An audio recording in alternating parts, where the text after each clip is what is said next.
9 number, কিয়ামতের দিন বেপর্দা নারীর আমল নামার যে গুনাহ আছে এটা বিশাল ভারী হবে, তার বুক পাথরের মতো শক্ত হয়ে যাবে।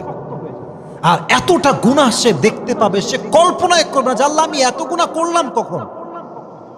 তখন উত্তর আসবে যে আসলে এত গুনাহ ভারী কেন হয়েছে। কারণ যখন তুমি রাস্তায় বেপর্দায় চলেছ, তোমার দিকে কয়েকশো যুবক বাজে চোখে তাকিয়েছে, আর যতবার তোমার দিকে তারা তাকিয়েছে জেনার একটা গুনাহ ওই মেয়ের আমল নামায় আছে না নাই? এটা কিয়ামতের দিন বিশাল বড় পাহাড়ের মতো হয়ে যাবে। মেয়েটা অবাক হবে যে এত গুনাহ আমি কখন করলাম। আল্লাহ বলবে সব গুনাহ তুই করিস নাই, তুই করাইছিস। এখন বোঝ ঠেলা কাকে বলে।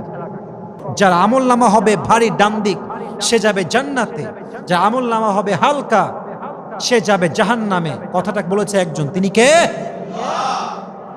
তার গুনাহ ভারী হয়ে যাবে পাহাড় পরিমাণ। আল্লাহ আমাদের প্রত্যেকটা মেয়েকে বোঝার তৌফিক দান করুক। সকলে আমরা পড়ি আমিন।